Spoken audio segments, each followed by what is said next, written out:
Well, there's really no easy way to say it, but not such great news for Nick Bonino with the New York Rangers. We got a lot coming up. Stick around.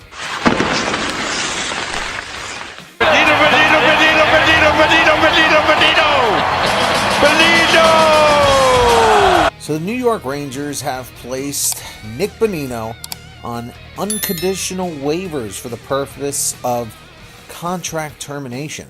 Okay, so look.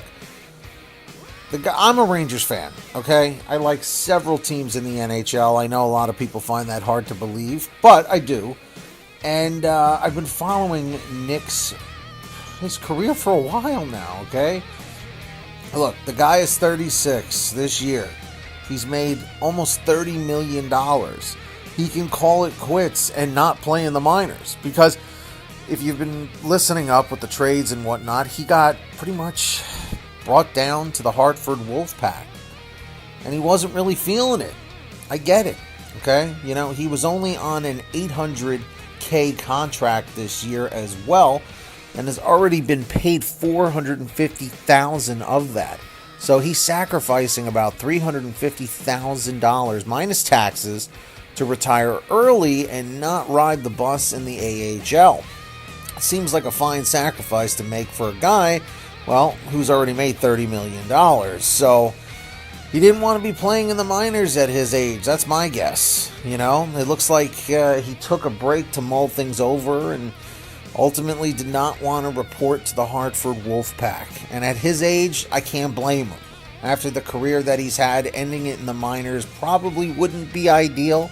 So rather go out on a high note. Look, I wish him all the best. Bonino, you know, he's a legend.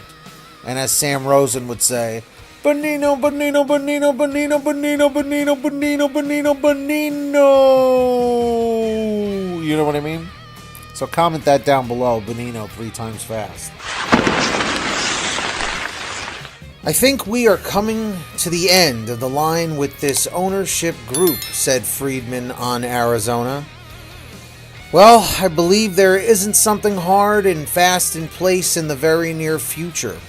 Looks like they're going to begin the process of selling the team, or the NHL taking over the team and selling it to someone else. I believe we'll get there. I believe one of the reasons you hear the commissioner say nothing negative about them is he knows this could end up in a big legal fight. And he doesn't want to say or do anything that will end up being used against him.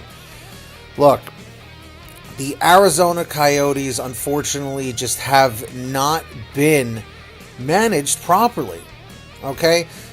This is what happens when you've got people with lots of money that get involved in things that they don't necessarily know everything about. Yes, money solves the problems to a lot of things, but not everything, if you get what I'm saying. The NHL and Gary Bettman does not get enough blame in this between Jerry Moyes, Ice Arizona / Andrew Barroway, and now Alex Marullo, a real group of winners that they picked out. Well, how could the league have possibly known that the guy in the NBA turned down as an owner when he tried to buy the Atlanta Hawks would end up being a crummy NHL owner? If only there'd been a giant, painfully obvious red flag. Seriously, folks. So what do you think is going to happen with the Arizona Coyotes? Let us know in the comments section. I want to hear from you. If you made it to this part of the video, comment END549. Connects to Carter, he'll let it go to Achari. And a rugged centerman takes a big hit from Dylan, had his helmet knocked off, and Dylan draws a crowd. Jansen Harkins right there. Achari's in trouble a little bit here. He got hit pretty hard. Nolan Picking up speed under the puck. He's coming through that neutral zone, just trying to get by Pionk right there. And then Dylan's coming forward, and you can see head contact right off the bat.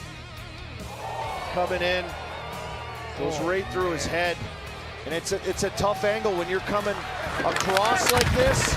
So Brendan Dillon is assessed a match penalty for an illegal check to the head on Noel Asciari and is done for the night. This is what happened. Asciari skated off with help from teammates and headed to the Penguins' locker room to get checked. I gotta tell you, I mean, I showed you the replay of this. This was absolutely brutal.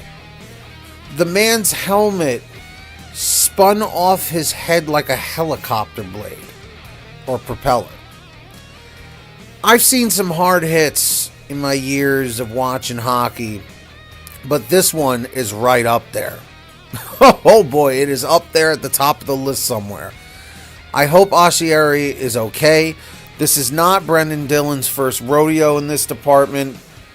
He has always been known for getting into quite a few altercations in his time, in his tenure with the Winnipeg Jets. So this is really no surprise.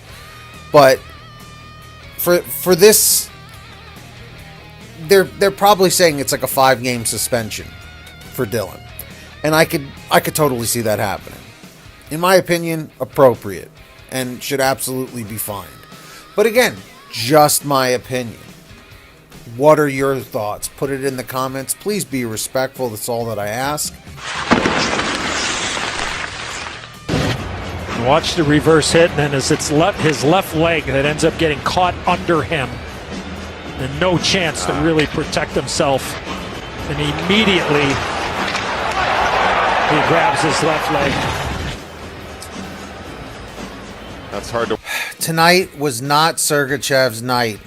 After he collided with Alexis Lafreniere during the Rangers and Tampa Bay game, when they collided into the wall, into the boards, Sergachev ended up falling back 180 degrees on his left leg, being taken out on a stretcher, leaving both teams on the ice to honor him.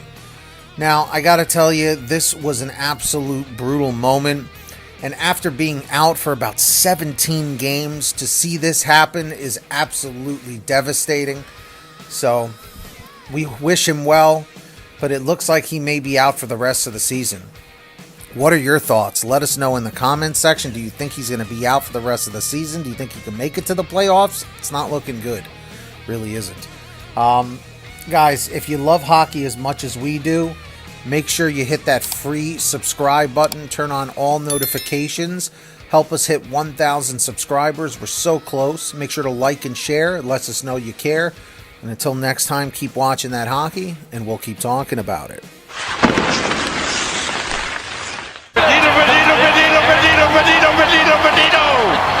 Bonino!